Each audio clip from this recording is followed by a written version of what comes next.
Whether you agree or disagree, or it just simply goes over your head, you can still quote me, because that's what I said.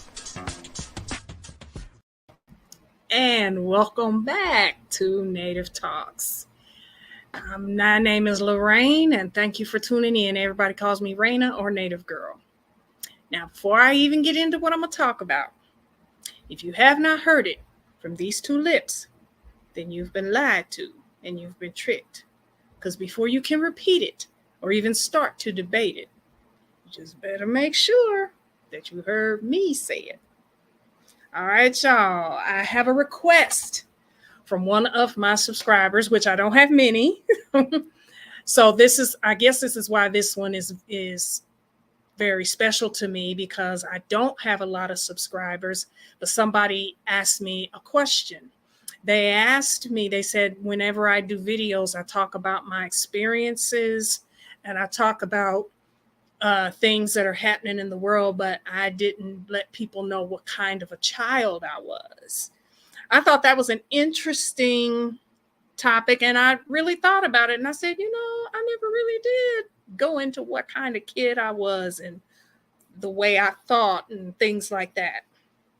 So I decided to kind of answer their question. So this is for you. All right, y'all. Let me start off by saying that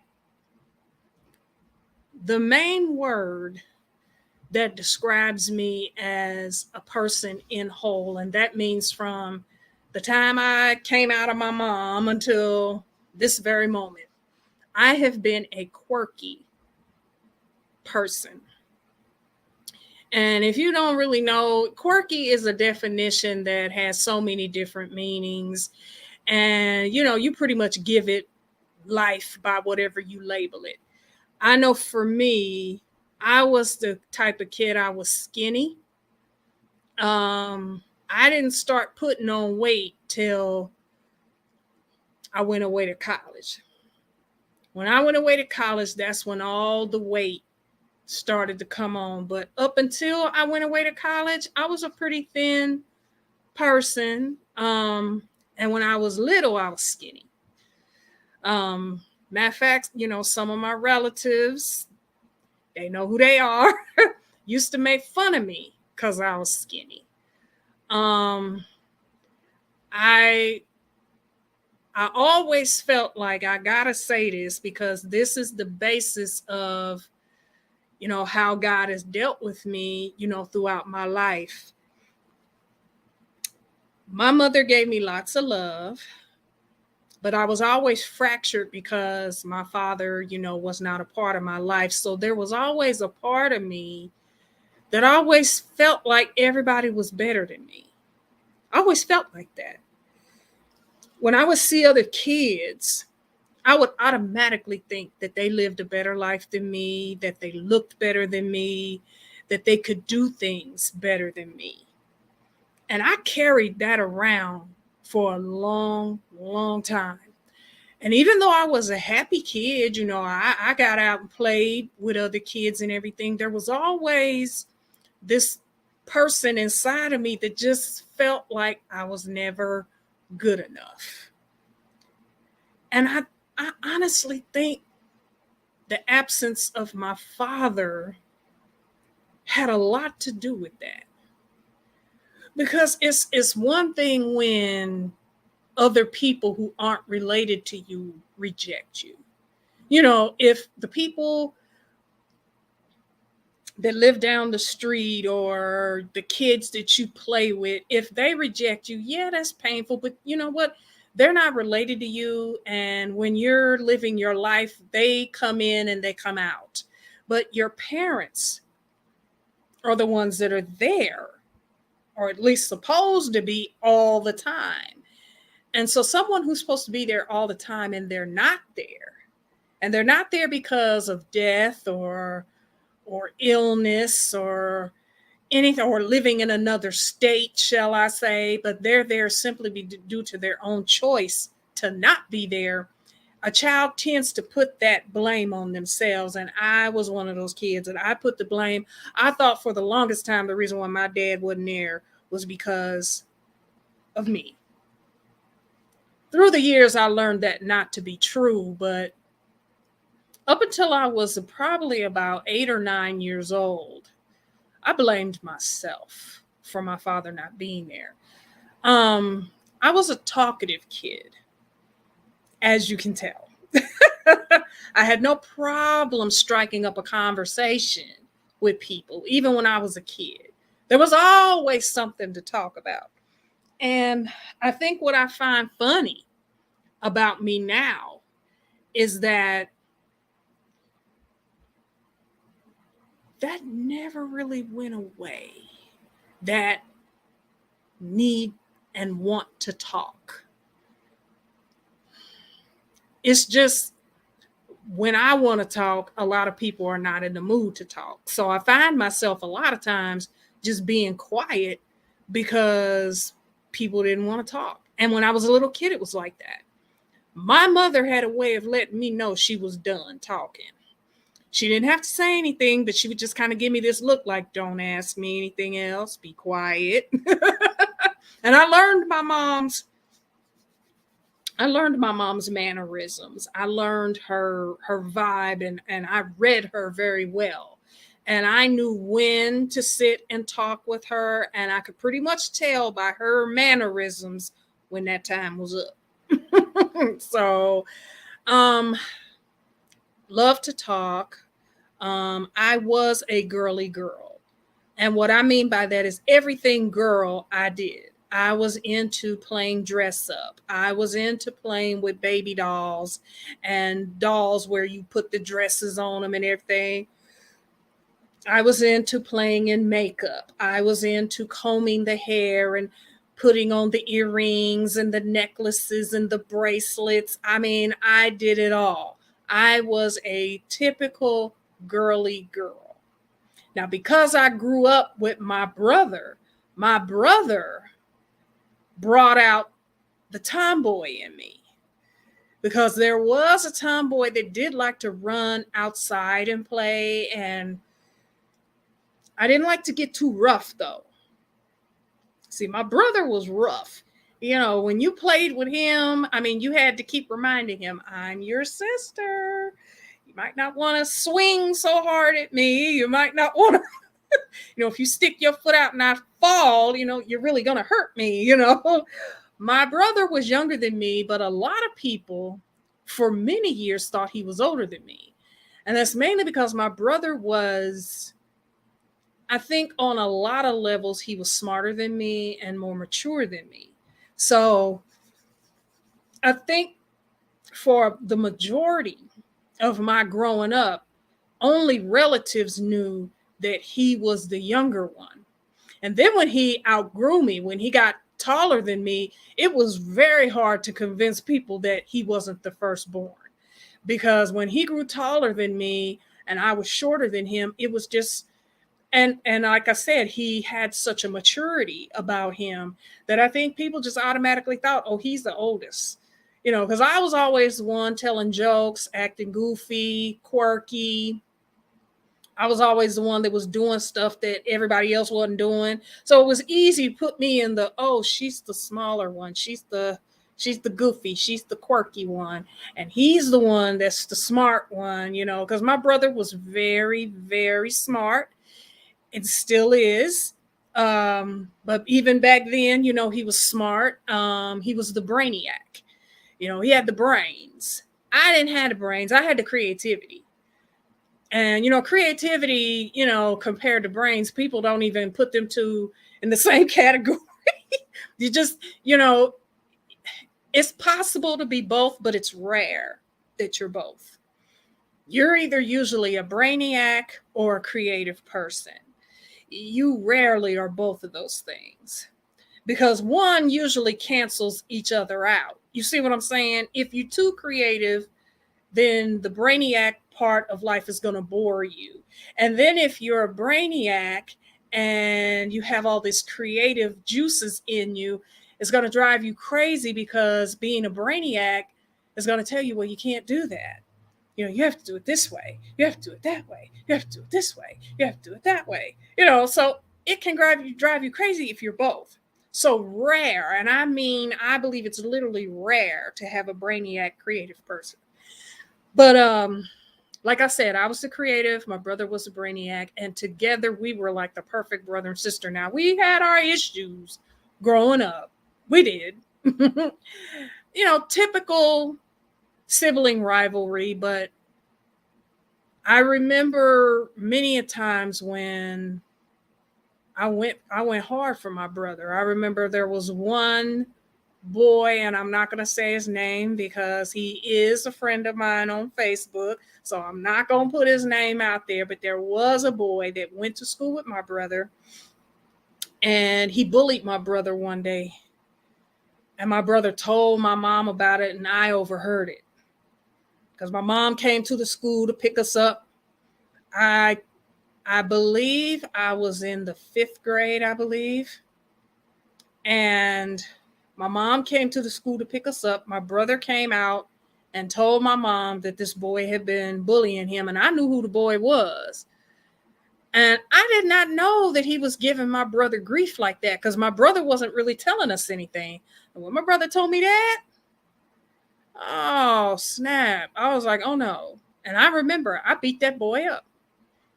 I saw him come out that building, and my mom and his mother had to get in the middle of it and break us up because I went for him. I was like, you don't mess with my brother. And then I remember when we were in high school, my brother was very conservative.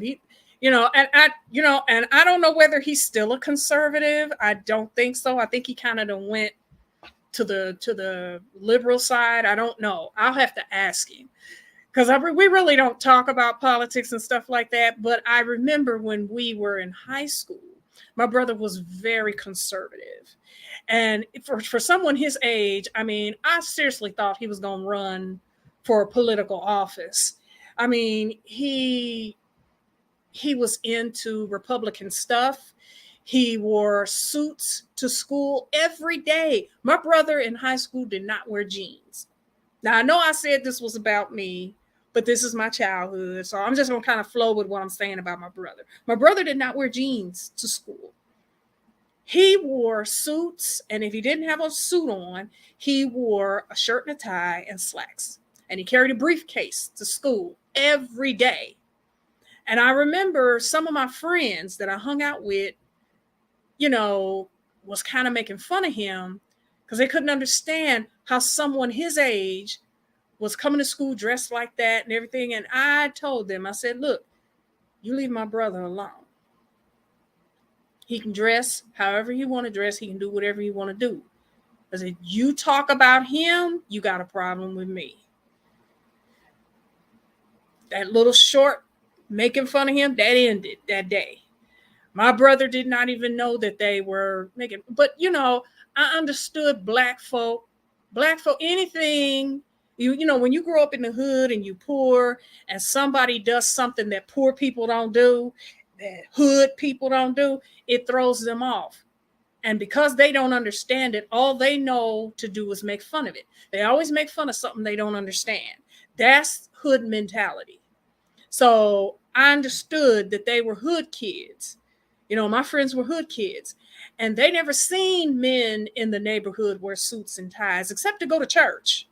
Now, if you was in the hood and you went to church, that's the only time you saw somebody wear a suit, was either going to church or going to a funeral. Other than that, men didn't dress like that. So when you see this young boy, because he started, like I said, 8th grade was when my brother started wearing suits and slacks and stuff, going to school sharp every day.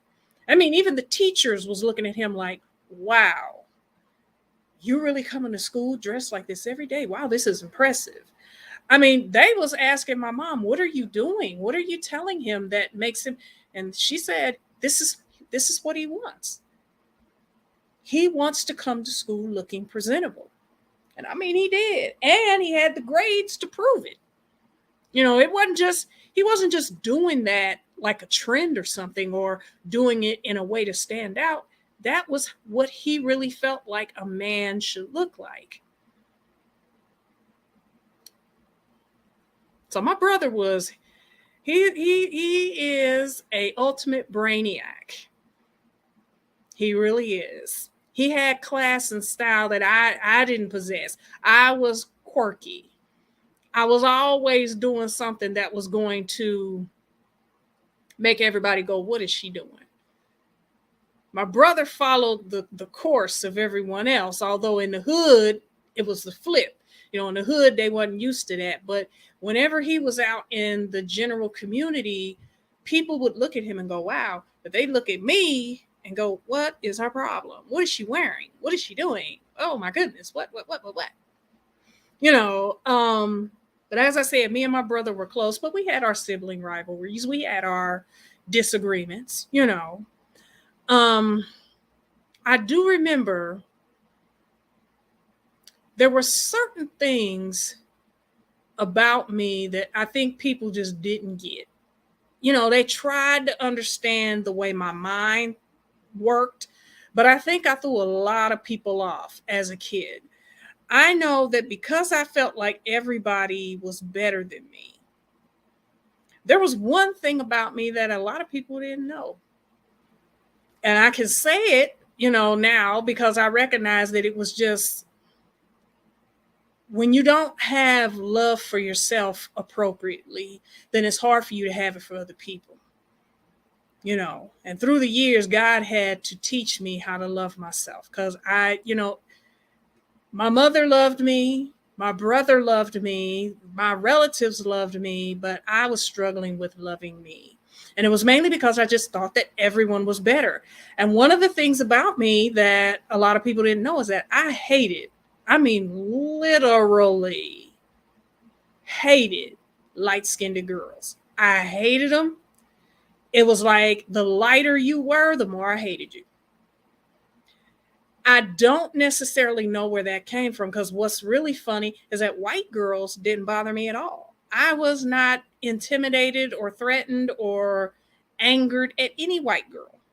My best friend from first grade to sixth grade was a girl named Barbara. And she was my best friend, and she was white. And we used to play Laverne and Shirley on the playground. When we would go outside and play, me and her would lock our arms together like in the show, and we would go skipping across the playground. 1, 2, 3, 4, 5, 6, 7, 8. Schlemiel, Schlemazel, Haas and Pepper Incorporated. We would do that every day on the playground. And I remember because we were at a hood school, I remember the black children looking at me and her going, what are they doing? What are they doing? Because not only were I black and she white, which that was something that it was just an unspoken no, but also we were idolizing a show about two white girls. And in the hood, you just didn't do that. Now, no one said anything because those little kids, I mean, they didn't say anything, but we would get the look like, what are y'all doing? So white girls weren't intimidating to me, but light-skinned black girls, oh my God, I literally hated them. And it was like there were two particular ones as I was growing up that it just seemed like they had everything. They had the boys fawning all over them. They always had the latest clothes. I mean, they always wore the latest outfits. The teachers were just braggadocious over how good of a student they were and all. I mean, I couldn't go to school. I couldn't be around other people if that particular girl or these two particular girls were around. I couldn't go anywhere without hearing about how wonderful they were, how beautiful they were. And I remember just hating them. And to this day, them two girls don't even know that I hated the heck out of them. And I look back, and like I said, I was struggling with loving who I was. So how was I going to love anybody else if I was struggling with loving me? That's, the bottom line was I had to learn that God made everybody for the purpose of Him, His will. Our looks have to do with what He wanted, not with what we want.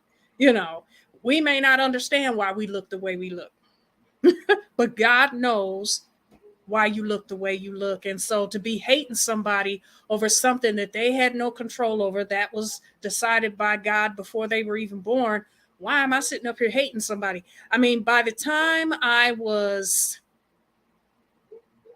think I was 15, I let go of that. I let go of all of that, and I start. Plus, my best friend, when I started high school, my best friend was a light skinned girl, and you know what really got me? What really made me come out of that was she looked at my life. There were things about my life because we were best friends. We had talks about things that I'd never talked about with anybody but her, and her vice versa with me. And I did not know that she had been looking at my life wanting what I had. I didn't think that was possible. I was looking at other people's lives going, gee, I wish I had that. I wish I had this, and I wish that person was my mom, or I wish that person was my. I didn't really want anybody as my mom, but I can't tell you how many good Black men that I've seen throughout my life that I really could have took and just put in the place of my dad.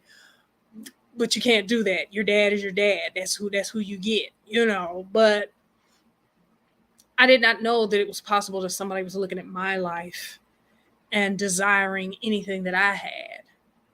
But she was. And then when I told her, I said, you're the first light-skinned person that I, ever bothered being friends with. And she kind of looked at me like, are you serious? And I'm like, yeah. And I told her, I said, for so many years, I hated, and I honestly can remember where that started. That started in kindergarten. Because one of the girls that I just literally hated, she was in my kindergarten class, and she started that, because up until kindergarten, I don't ever remember I always felt like other people had a better life than me, but I don't ever remember hating someone that was light-skinned till I met her. And it was mainly because I saw how everyone was fawning all over her. I mean, here she was, the same age as me, but she had, this light skin and this what we call good hair. She had the hair that laid down. That's back in the day, that's what we called it, hair that lays down. The rest of us had the kinky hair that don't move, but she had the hair that lays down. So I'm looking at her, and she's got her own. Back then, the style was the Garanimals. If you had Garanimals, you was cool, And she had on a jumpsuit that was made by Garanimals, them jumpsuits, and then she had on a little turtleneck under there. And I mean, the boys were all wanting to sit by her, and the teacher kept calling on her to help pass out the papers and help wipe off the board. I mean, she never asked any of the rest of us to help with anything. And whenever we played a game, this particular girl was always the captain. She was always in it. That's where that started. Because I started looking at, oh, wow, she gets to do everything and we don't get to do nothing. They never called on a dark-skinned girl to do anything, and they never called on anyone my color to do anything. It was always the real light-skinned girl with the real pretty hair. And if she had different colored eyes, oh, well, the sun just shone. The sun just rised up that day. I mean, that's where my hatred came. because I saw how people's reaction was to them and how it was to the rest of us. The rest of us got tossed to the side. And I just remember my best friend at 15 helped bring me out of that. And I'm so grateful to her for that. And God also was the biggest help, because God had to let me know your hatred comes from somewhere deep. And that's why I know that my father's absence had a lot to do with that, because every girl needs to have the affirmation of her father. And if she doesn't get that, she seeks that wherever she can get it from. And growing up, I got affirmation from my mom, but your mom's love that's consistent, that's ongoing, but your dad is the one who affirms that you're his baby girl, you're his precious princess, and I didn't get that. And I was envious of children who grew up with their fathers. I really, really was. I hated kids whose dads were in the home. I hated that. I just did. I'm just being honest. I hated it. Oh wow. I was a family oriented kid. I loved family gatherings. I loved playing with my cousins growing up. And I loved making new friends. You just wasn't light skinned back then. But I loved making friends. When I would go outside, I would love playing with the kids in the neighborhood, and I had no problem making friends. Um I was a tattletale though. If you were doing something that my mama told me you ain't supposed to be doing, oh, I'm telling. And I didn't care whether you was my friend, my enemy, my relative, the neighbor down the street, the guy next door. I don't care who you were. I was a snitch. I'm not lying. I was a snitch. My mother told me, and I trusted my mother. The relationship that I had with my mom was so tight that when she told me, if you see somebody out there doing something that they're not supposed to do, you tell me and I'll handle it. That's what my mother told me. So I'm telling you, every time I saw somebody doing something that was totally wrong, that went against what my mother told me, was what I was telling. And a lot of my cousins didn't like that about me, because I was the one that was going to tell it. If I saw it, I was going to tell it. And I think my cousins may have started doing stuff away from me because they knew if she finds out, she going to tell. I have to admit, I was a childhood snitch. I would tell on you. But I do believe that kept me safe. I think that's another reason why I, never came under, inappropriate hands, as far as somebody molesting me or something like that, because I'm pretty sure the rumor around everybody was, Lorraine gonna tell. She gonna tell. If you do something, she gonna go and tell somebody. So I think they knew I can't do it around her, can't do nothing to her, because she gonna tell it. Well, my mother established that. She established that trust in me, that if somebody does something that's wrong, you tell me. So I did.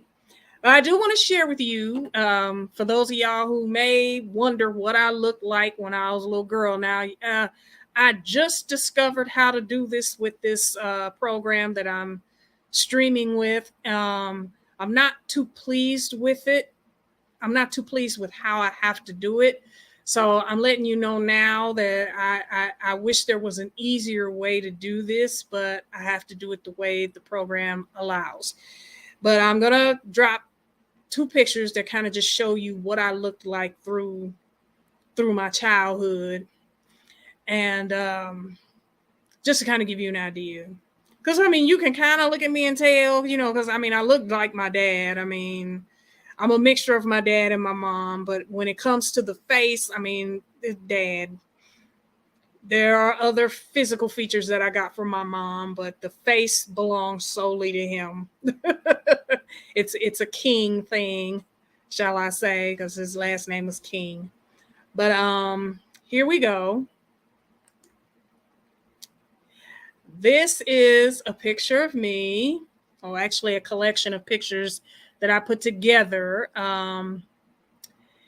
In this picture, I was 6 months old.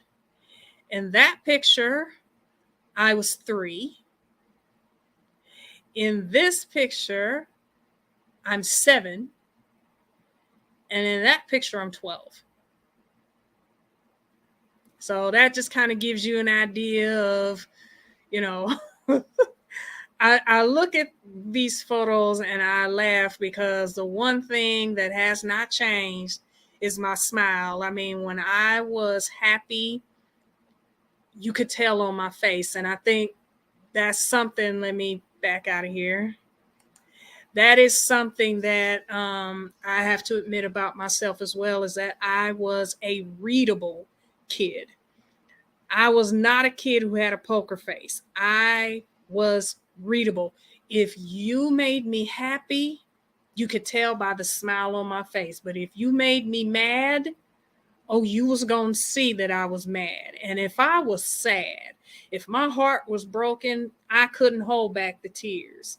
My face was going to show that I was sad and heartbroken. And if I was sick as a dog, there's no way in the world I could pretend that I felt well. You would be able to look at me, even if I didn't say a word, you could look at my face and tell I was sick. I did not like that about myself. That was a trait that I didn't like, because there were some times as a child that I didn't want everyone to know. You know, if I was hurt and I was sad about something, I didn't want everybody to know what I was sad about. It wasn't none of their business. And I wanted to be able to just be around people and not have people be able to look at me and go, "Oh, you've been crying? What's wrong? What's wrong?" I hated to answer that question of what's wrong. I hated that. But because I didn't have a poker face and I kind of like wore my emotions on my face, it was very hard for me to hide that from people, and people always figured me out. And that's just the kind of person I am. Now, my brother has a poker face. He can look you in the eye and say that he feels just fine and be sick as a dog inside, and you wouldn't know he was sick. He could be angry and still look at you with a poker face, and you wouldn't know he's mad. And he's probably about to pop off. He's so mad, but he could stand there and just look at you and not. So we are so different. You know, it's like he's everything that I'm not, and I'm everything that he's not. It's really a weird sibling thing, but that's the way it is. Let me see, I'm gonna try to go in here, and you have to excuse me. I gotta get this next photo here. Okay, now the next picture that I'm gonna put up is me when I'm older. And just a little picture that I made of me. And this is it. Wow, just looking at that just brings it all back. In this picture, I was 14. And this picture was when I was 17 and I graduated from high school. And as you can see, there is a huge weight loss between those years. You can look at my face there and see how fat it was. And then down here, you can see my face really thinned out. My teen years, they were very roller coaster like. There were good days. There were bad days. But My teen years were some of the best years of my life. My childhood, even when I was a little kid, were some of the best times. But my teen years, I had a lot of fun and I learned a lot about myself, about my family, about God. I learned a lot in those years.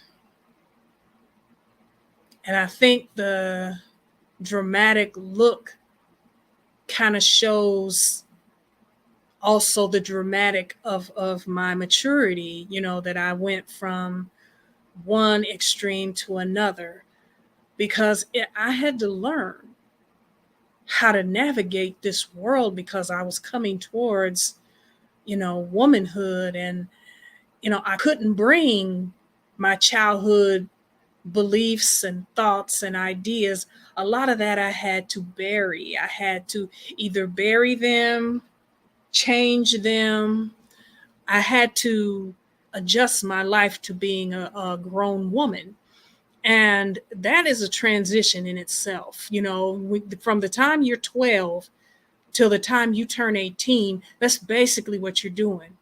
You're deciding what childhood things to keep, what to let go, what ideas are real and which ones are just your fantasy or what someone told you that turned out to be a lie. Um, you're learning about what kind of woman you want to be compared to what woman everyone thinks you should be. And you're basically deciding which one you're going to be. Are you going to be what everyone thinks you should be and try to work towards that? Or are you going to be who you want to be? You know, um, my teen years, I think I struggled more uh, with, I accepted who I was, but I think I struggled more with how I was accepted in my teen years. My childhood years had more to do with me thinking that other people were better than me. When I got to be a teenager, and by the time I was a teenager, I learned that that was not true, that there were a lot of people out there who had suffered more than I did, who had been through worse than me. And not to say that I was better than them, but because I wasn't, but I learned that the way I felt about myself, there were people out there that felt the same way about themselves. So that kind of made me realize that I wasn't alone in the way I thought, and that maybe I need to chalk this, maybe I need to toss that out. Um, but I struggled with being accepted by the male species because, again, my father's absence. One of the biggest things that I struggled with in my teens was, here's where my mindset was. When a boy would show romantic interest in me, when he would just basically, tell me that I was pretty or that I was cute, and he would try to talk to me, there was a part of me that wanted to be open and receptive to that, but there was a part of me that was afraid of that because I had a father who didn't want anything to do with me. And so it was hard for me to believe that anyone that wasn't related to me could want to have something to do with me. I struggled with that for so long. I mean, when I look back and see, I carried that into my 20s, that thinking of it is hard for me to believe that a man could really want to be with me when my own father didn't want to. That was just something that I had worked out in my head and thought, well, I don't really think that a man really wants to be with me, because if he did, he would do what my dad didn't. He would choose me. My dad did not choose me. My dad, he walked away. And so every time I went out with a guy and it didn't work, that just affirmed for me that it's not possible. It's not possible for a man who is not related to me to love me. Do I still think that way now?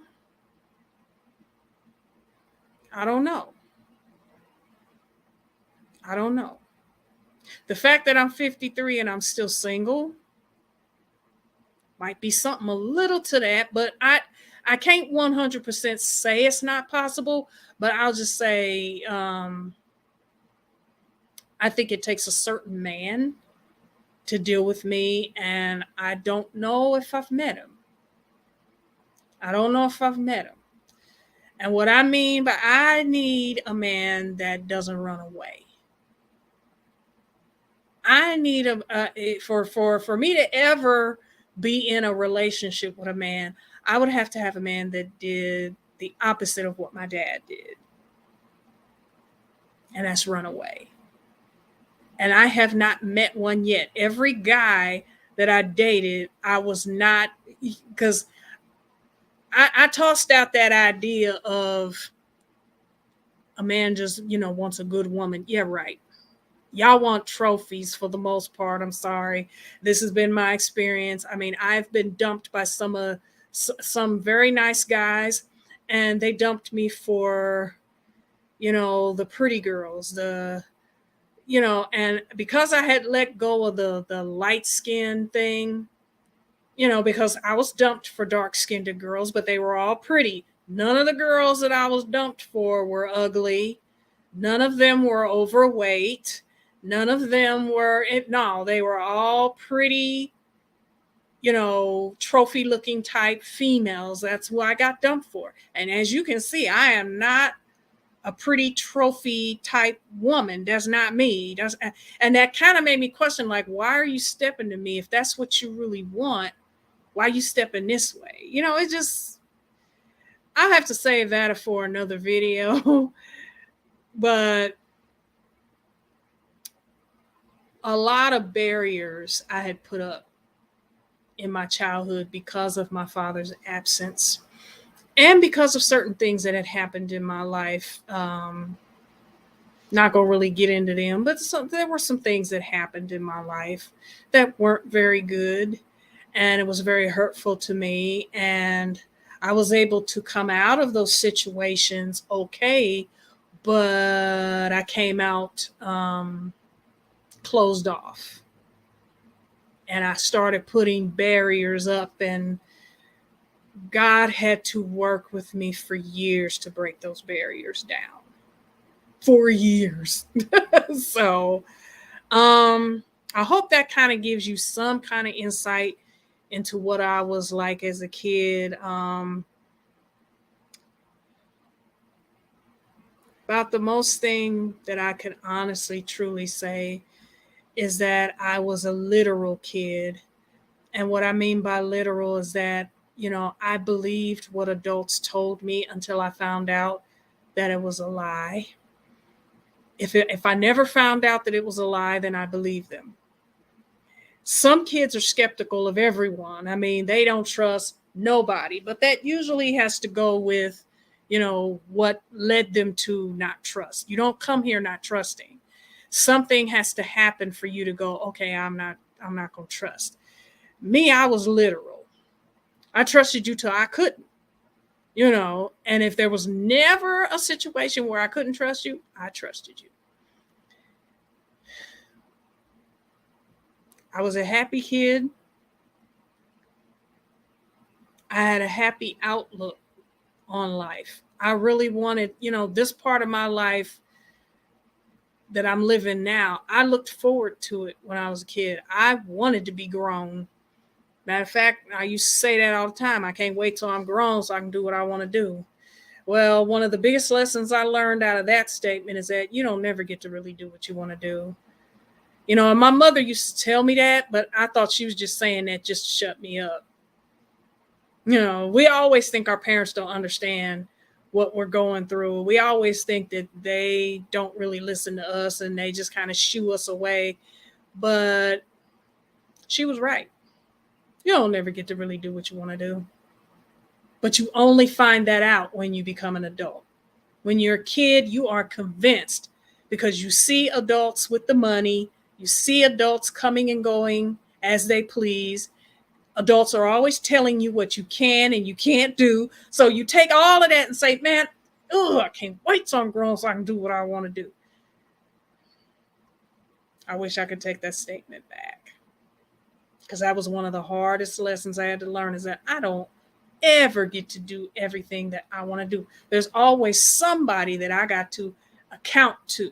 I got a boss that I got to answer to. I got a landlord I got to answer to. I got bill companies that I owe money to that I got to be held accountable for water, for gas, for heat. You know, you are held accountable. And then if you didn't have anybody else, let's say you was homeless, didn't have no food, and you're not accountable to all those entities, you're still accountable to God. That don't go away no matter what. So now God ain't gonna stop you from doing what you want to do, but you're gonna have to toe the line for that at some point. You may live your entire life and do what you want, but payday is gonna come at some point. So do you ever really get to do what you want and think that you're gonna get away with doing it? No. You may live and do what you want, but at some point you're gonna have to pay the piper. And that's one of the lessons that God is letting us know, is that, he's saying, you're free to do what you want, but I have consequences. And those don't go away just because you do what you want to do. Those are always in place. Now, you can decide to face the consequences when you change your mind about what you're doing and you say, I'm not going to do this anymore. Or you can wait till you face me. Either way, you're going to have to look at your life and make some changes. But God's not going to force you to. It's going to be strictly your decision, either way. But I thank y'all for hanging out with me. I will be doing another one where I am going to talk about my likes and dislikes. I have a lot of likes and dislikes.